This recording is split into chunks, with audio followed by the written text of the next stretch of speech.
اعوذ باللہ من الشیطان الرجیم، بسم اللہ الرحمن الرحیم۔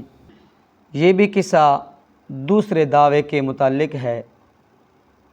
دوسرا دعویٰ تھا کہ عالم الغیب صرف کل اللہ کی ذات ہے، اللہ کے علاوہ کوئی عالم الغیب نہیں۔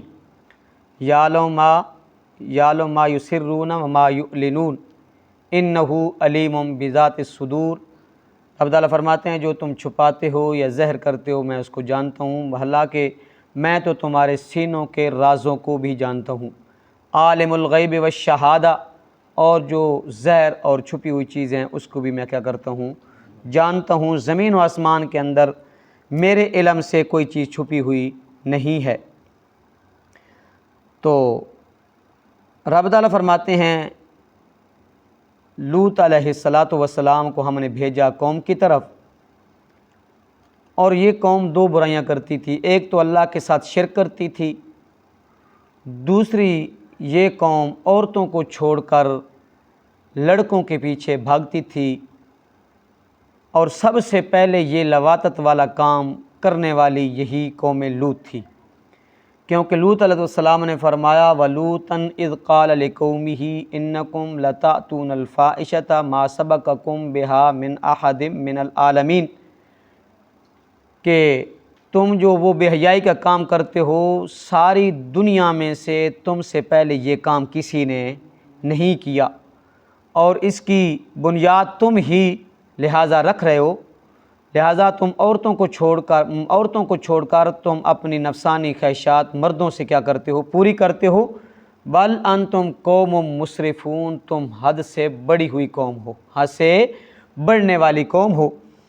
تو جس وقت لوط علیہ السلام کے پاس فرشتے آئے، فلما جاء لوط المرسلون قال انکم قوم منکرون، جس وقت لوط علیہ السلام کے پاس فرشتے آئے تو اجنبی ان کو معلوم کیا کہ یہ پہلے دیکھے ہوئے نہیں ہیں۔ ان کے ساتھ بات چیت ہوئی تو حضرت لوط علیہ السلام کا دل بڑا غمگین ہوا اور دل تنگ ہوا کہ آج کا جو دن ہے نا یہ میرے لیے بہت مشکل ہے، کہ کیونکہ ان کو اپنی قوم کے حالات کا پتہ تھا کہ میری قوم جو ہے اگر اس کو پتہ چل گیا کہ لوط کے پاس نوجوان لڑکے، خوبصورت لڑکے آ گئے ہیں تو وہ تو کیا کریں گے، مہمانوں کے سامنے مجھے رسوا کریں گے۔ تو حضرت لوط علیہ السلام کا دل تنگ ہوا، غمگین ہوئے، کہنے لگے آج تو دل کیا ہے، آج کا دن تو بڑا ہی کیا ہے، سخت ہے۔ لہٰذا فرشتوں سے بات چیت ہوئی تو فرشتوں نے کہا ہم اللہ کا سچا حکم لے کر آئے ہیں، اور ہیں بھی ہم سچے، ہم ہیں بھی سچے، آپ کو پریشان ہونے کی ضرورت نہیں ہے، آپ کو پریشان ہونے کی ضرورت نہیں ہے۔ وہ قوم کو جس وقت پتہ چلا نا کہ لوط پیغمبر کے پاس نوجوان لڑکے، خوبصورت لڑکے آ گئے ہیں، وَجَاءَهُ قَوْمُهُ يُهْرَعُونَ إِلَيْهِ، قوم دوڑتی ہوئی آ گئی، اور وہ پہلے کیا کرتے تھے، برے کام کرتے تھے۔ صرف وہ یہ کام نہیں کرتے تھے بلکہ سورۃ ہجر کے اندر ہے، رب تعالیٰ فرماتے ہیں وہ رستوں میں بیٹھ کر ڈاکہ بھی ڈالتے تھے اور چوری بھی کیا کرتے تھے، اور رستے میں اگر کوئی ان کو ایسا آدمی مل جاتا تو اس کے ساتھ یہ برا فعل بھی کرتے تھے۔ یہ ساری کی ساریاں برائیاں ان کے اندر پائی جاتی تھیں۔ قوم دوڑتی ہوئی آ گئی تو لوط علیہ السلام نے فرمایا کہ تم تو اس سے پہلے بھی کیا کر چکے ہو، برے کام کر چکے ہو، لہٰذا اگر تم نے اپنی خواہش پوری کرنی بھی ہے تو یہ میری بیٹیاں پاک ہیں تمہارے لیے، لہٰذا ان سے نکاح کر لو۔ اس کی دو وجہ ہیں کہ ایک تو وہ حقیقی بیٹیاں، حضرت لوط علیہ السلام کی جو بیٹیاں حقیقی بیٹیاں تھیں، وہ کہا کہ یہ میری بیٹیاں ہیں، ان سے کیا کر لو، نکاح کر لو۔ یہ اس آیت کا دوسرا مطلب یہ ہے کہ قوم کا بڑا آدمی وہ اپنے گاؤں کی عورتوں کو کیا سمجھتا ہے، اپنی بیٹیاں سمجھتا ہے۔ وہ کہتا ہے کہ یہ گاؤں کی بیٹیاں، جتنی بھی عورتیں یہ میری کیا ہیں، بیٹیاں ہیں، ان کو بیٹیاں سمجھتا ہے۔ تو لوط علیہ السلام اللہ کے پیغمبر تھے، تو انہوں نے کہا کہ یہ جو آپ کے پاس عورتیں ہیں، یہ جو عورتیں ہیں قوم کی، تو یہ میری بیٹیاں آپ کے پاس موجود ہیں، لہٰذا ان سے کیا کر لو، نکاح کر لو، اللہ سے ڈرو اور مہمانوں کے سامنے مجھے رسوا نہ کرو۔ اور ذلیل مجھے نہ کرو۔ یار تم میں سے کوئی نیک آدمی نہیں ہے، تم میں سے کوئی اچھا آدمی نیک آدمی نہیں ہے جو تم کو کیا کرے، اس کام سے روکے اور مجھے مہمانوں کے سامنے رسوا کرنے سے تم کو سمجھائے اور اس برے کام سے روکے۔ تو انہوں نے کہا کہ لوط تو اچھی طرح جانتا ہے، تو اچھی طرح جانتا ہے جو ہم چاہتے ہیں، جو اچھی طرح جانتا ہے، لہٰذا آپ کی بیٹیوں سے ہمیں کوئی دلچسپی نہیں ہے۔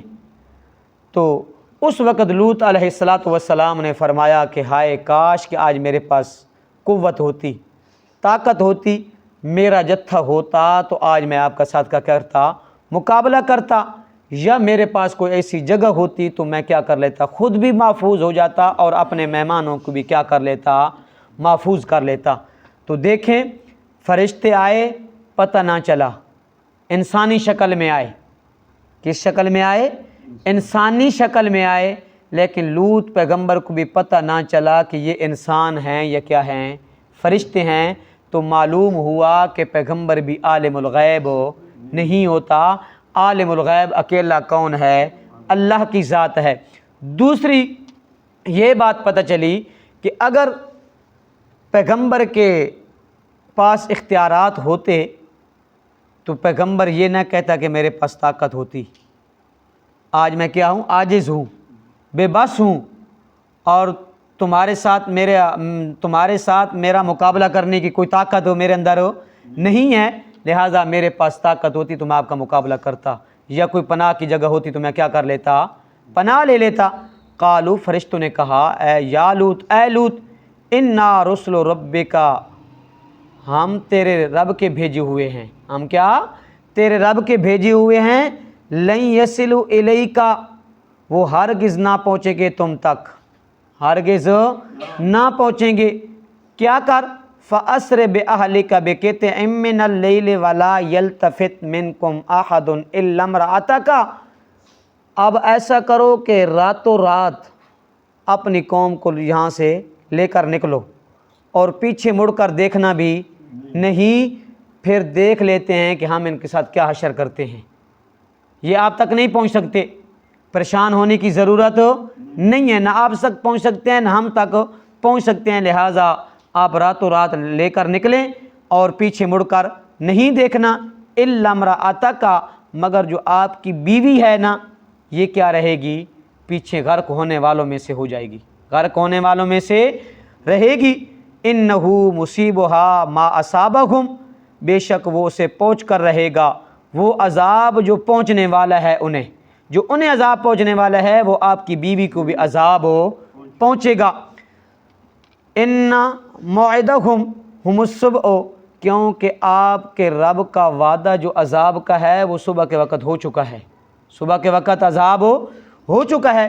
جب صبح ہوئی نا، ایک زوردار چیخ آئی اور کیا ہو گئے، ان کے دل پھٹ گئے۔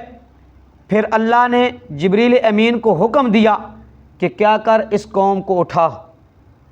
جبریل امین وہ طاقتور فرشتہ ہے، 600 پر رکھتا ہے، کتنا، 600 پر رکھتا ہے۔ قوم لوط کو ایک پر کے اوپر اٹھایا تھا، قوم لوط کو ایک پر کے اوپر اٹھایا تھا، اور قوم لوط کو ایک پر کے اوپر اٹھا کر آسمانوں کے قریب جا کر زمین کے اوپر پھینکا، اور پھر اوپر سے اللہ نے کیا برسائی، پتھروں کی بارش برسائی۔ اور جس وقت بارش برسائی، الیس الصبح بقریب، وہ کوئی صبح دور نہیں ہے، یہ نہ سمجھے کہ وہ صبح کیا ہے، دور ہے، صبح قریب ہی ہے، صبح قریب ہے۔ فلما جاء امرنا جعلنا عالیہا سافلہا وامطرنا علیہا حجارۃ من سجیل منضود۔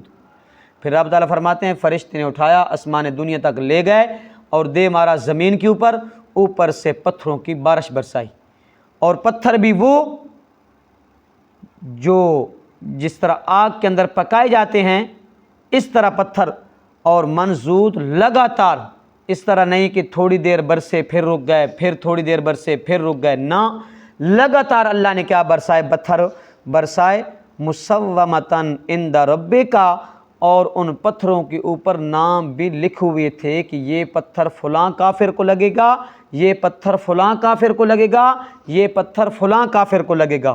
اور جب وہ پتھر لگے تو اللہ رب العزت نے اس بستی کو نیست و نابود تباہ و برباد کر دیا۔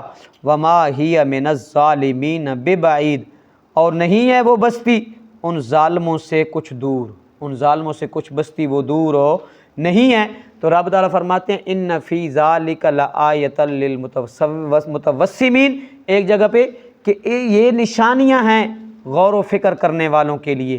ایک جگہ پہ آتا ہے ان فی ذالک لآیات للمؤمنین، یہ نشانیاں ہیں ایمان والوں کے لیے۔ یہ نشانیاں کن کے لیے ہیں؟ ایمان والوں کے لیے۔ وہ قوم تو بڑی خوش تھی نا، جب فرشتوں کو دیکھا بڑی خوش تھی، لیکن رب تعالیٰ فرماتے ہیں انہوں نے خیشیاں منائیں تو پھر ہم نے ان کا حشر وہ کیا، بعد والوں کے لیے ہم نے کیا بنا دیا؟ ان کو عبرت بنا دیا، ان کا عبرت کا نشان بنا دیا، نیست و نابود تباہ و برباد کر دیا۔ اب جو آسمان سے عذاب اترتے ہیں یا جس صورت میں بھی ہوں تو یہ ہمارے اپنے گناہوں کی کیا ہے؟ شامت ہے۔ ہمارے اپنے گناہوں کی کیا ہے؟ شامت ہے۔ ظہر الفساد فی البر والبحر بما کسبت ایدی الناس، رب تعالیٰ فرماتے ہیں تری اور خشکی میں جو فسادات زہر ہوتے ہیں یہ ان کے اپنے ہاتھوں کی کمائی ہے۔ وما اصابکم من مصیبت فبما کسبت ایدی الناس، جو مصیبت ان کو پہنچتی ہے، جو تکلیف ان کو پہنچتی ہے، ان کے اپنے کرتوتوں کی وجہ سے پہنچتی ہے۔